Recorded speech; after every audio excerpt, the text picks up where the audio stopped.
magnificent day. My name is TatiV, and if you're a true crime lover like me, please don't forget to like, comment, and subscribe. I try my best to upload 2 videos twice a week. That is Mondays and Fridays. Mondays I may post a very interesting true crime case, or I may read a true crime book. Fridays I have a series called Freaky Friday, where we discuss all things freaky. Freak accidents, freak deaths, cannibalism, decapitation. I'm missing one. And gruesome crime scenes. I think I named them all. I think I did. So if any of that interests you, you might as well stick around, subscribe, because you're gonna be back. I mean, it's a given. No, I'm just kidding. Today's video is going to be a very freaky video. We are going to discuss the case of Austin Harrouff. Now, I'm not 100% sure if I'm pronouncing his last name correctly, but I believe it's Austin Harrouff or Harrouff. I'm not sure, but you guys get the gist. Who committed 2 heinous murders back in 2016, and I don't think I mentioned this in the case, but at the time of the murders back in 2016, he was 19 years old. I don't think I mentioned that, but if I didn't, there you go. So I'm gonna get right into the case. Sit back, relax, grab a snack, and enjoy some crime time. Warning, this content is for educational purposes only. Some viewers might find this disturbing. Parental discretion is advised.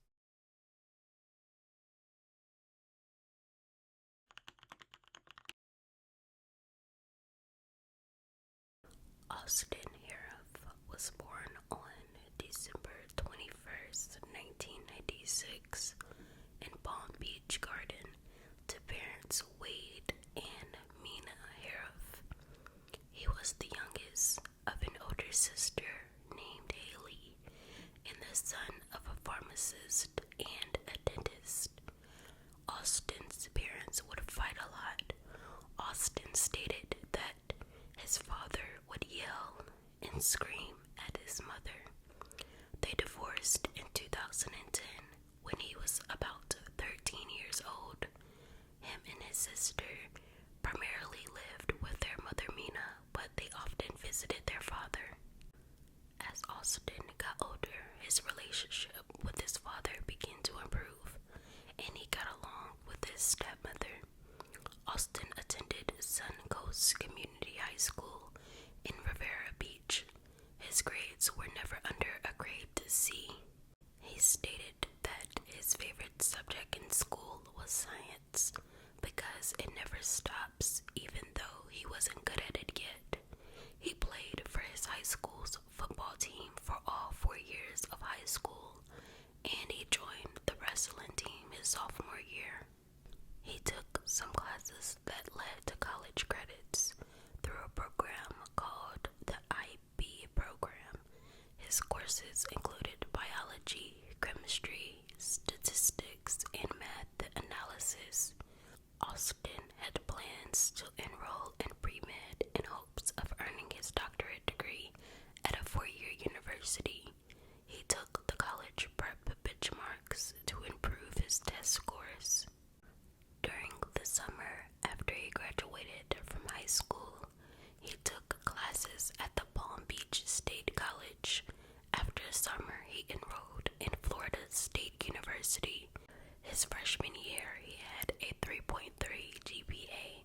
His major was biology, and he was also a part of a fraternity called Alpha Delta Phi. Austin expressed that he began feeling insecure in middle school.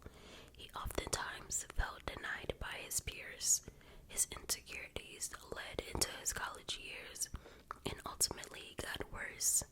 He stated that he felt as if he had no hope, felt depressed, he lost interest in things, and felt very overwhelmed. Austin posted a video on YouTube describing that he was a goofy person and he felt good about that.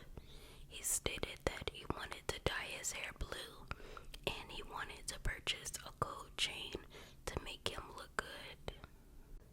As a teenager, he was peer pressured into drinking.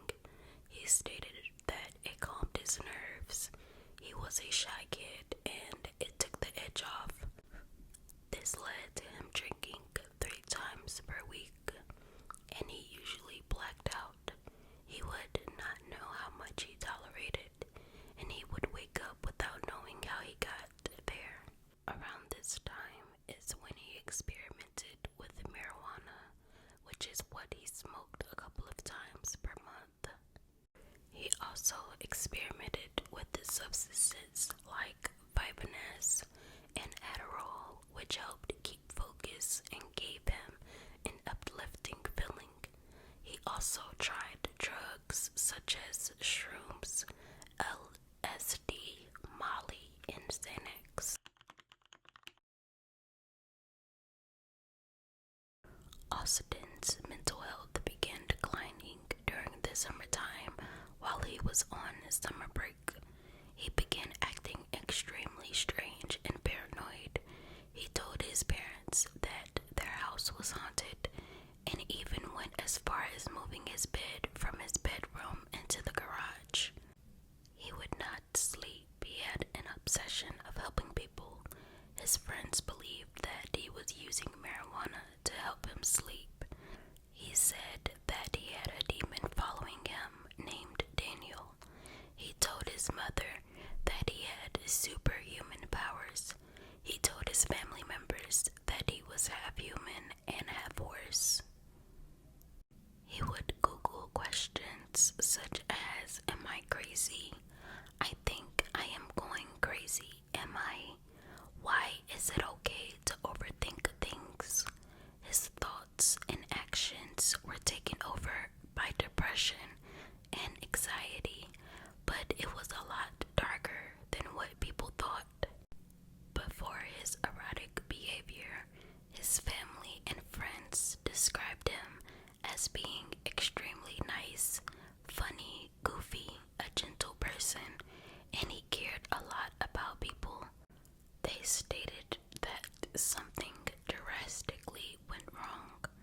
Austin's mother, Mina, said that he had this phase where he wanted to be a rapper.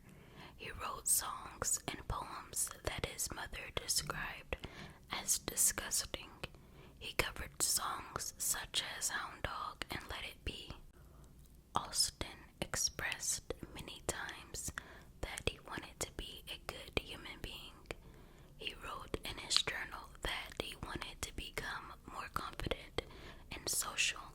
He wanted to be more well known because he felt as though he was unknown at that time. He wanted to be someone different. I'm not sure if it was because he knew something was wrong with him. He wrote a poem in his phone stating that he wanted to figure out what he wanted in life, and that some people have it all planned out, and he wished he was something more. When his family noticed that his behavior changed drastically, they wanted to get him the proper help that he needed, but I'm not 100% sure why they didn't. I feel like 2 lives could have been possibly saved if they would have, but I am not blaming them for the crimes that were committed by Austin. On August 16th, 2016, Austin and his family went to a sports bar grill called Duffy's in Jupiter, Florida. Austin randomly got up and left and walked to his mother's house. While there, Austin picked up a bottle of Wesson vegetable oil and tried to drink it while looking out the window. His mother grabbed the bottle from his hand and told him, quote, "This is not a drink.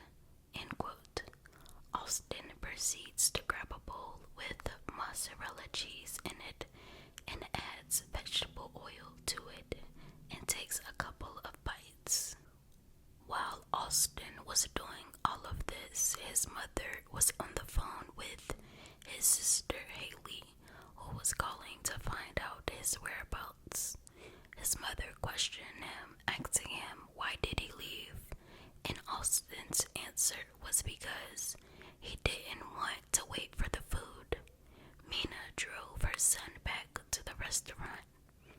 Upon returning, his dad, Wade, grabbed Austin by the shirt and questioned his strange behavior. Austin then attempted to punch his dad. Austin left Duffy's for good, and this is where things take a turn for the worse. Austin's family called his mother to see if he was there, but he wasn't. They figured he was walking to a friend's house. According to an interview Austin did with Dr. Phil, 4 years after committing these murders, this is what Austin could remember about that day.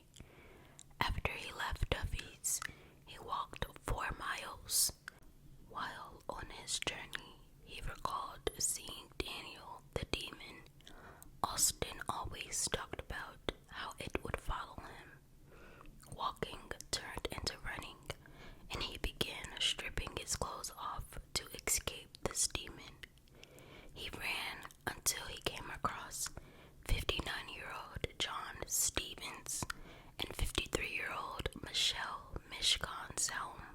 John and Michelle were a married couple. John worked as a landscaper and Michelle was a housewife. Every afternoon, they would bring their portable television into their garage while the garage door was open so they could also chat with the neighbors. That day wasn't any different. Michelle sat in her folding chair watching television. John was inside the house finishing up some things, and he would be joining Michelle shortly. Michelle got up from her folding chair, went inside the house to refill her cup with the lemonade. Austin came across this open garage and made his way in. Again, according to the Dr. Phil interview, he entered their garage so he could get away from Daniel the demon. He basically said he just wanted help. He wanted Michelle to help him escape from the demon. He spotted cans of paint and liquid and started drinking some type of substance, which would end up being liquid the couple used for their lawn. Michelle returned back to her garage where she discovered a half-naked Austin drinking some type of substance. She let out a horrific scream. This could have possibly scared him, so he reacted by repeatedly hitting her until she was knocked unconscious. He then grabbed a machete that was nearby and inflicted deep cuts into her body. According to Austin's Dr. Phil interview, he said that day he began hallucinating and Michelle turned into some type of witch, which could have possibly been the reason he acted so violently. John ran into the garage. Once he seen the gruesome scene, he ran back inside. Austin, who was much stronger than him and much faster, caught up to him and began stabbing him repeatedly. Jeff Fisher, who was John and Michelle's neighbor across the street, heard the commotion and ran over in an attempt to help the couple. Austin charged at him, but as Jeff was running away, he was stabbed 3 times. Fortunately, he was able to escape and call 911. Officers from the Martin County Sheriff's Department arrived at the couple's residence and discovered the first horrendous crime scene. But what they discovered next isn't even humanly possible. When Austin was spotted in the living room, he was on top of John and eating the side of John's face. It sounded like an animal munching on its prey. Officers used a taser in an attempt to get Austin off of John, but it was useless. Officers brought in police dogs and Austin was finally removed from John, it took 3 officers to tame him because of how strong he was. He shouted at the officers repeatedly to just kill him, and he deserved to die. During his interrogation, Austin kept complaining that his throat was burning. He was taken to the emergency room. On the way there, he told the officers he ate something bad. When asked what he may have eaten, he replied, quote, humans. His esophagus was completely burnt from the chemical he consumed right before the crimes he committed. He had human flesh and hair stuck between his teeth. He was treated for a chemical burn and slipped into a coma for 11 days. During his coma, a blood sample was requested and was tested for hallucinogenic drugs because of his strength and erratic behavior, but surprisingly, his blood tests came back clean. There weren't any drugs in his system.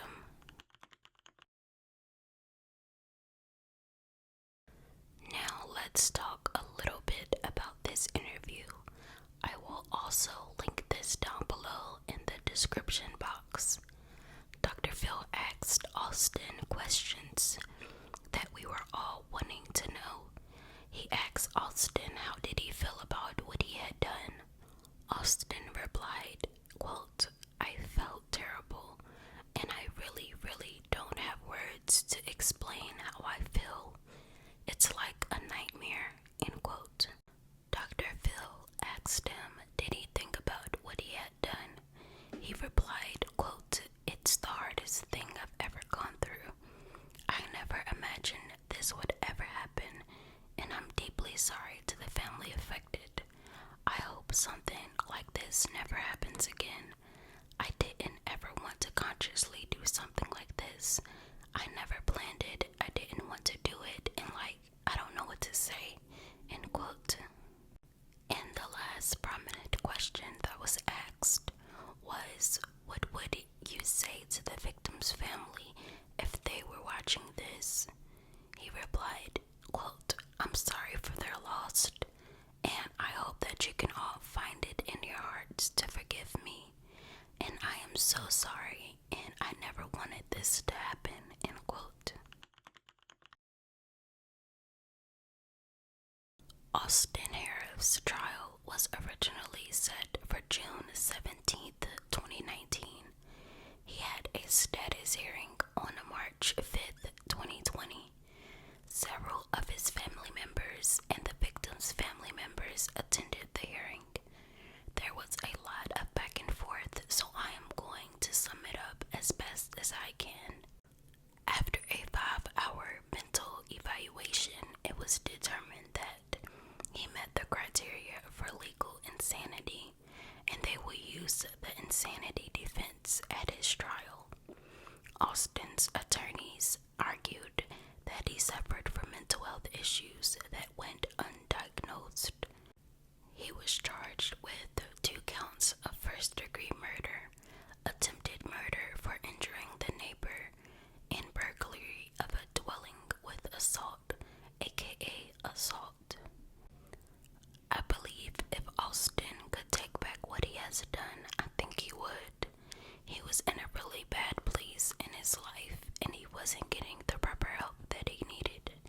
Now,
safe, stay blessed, have a great weekend. I'm not sure when this will be uploaded, but if it's still the weekend, I hope you're having a great weekend. If it's the weekend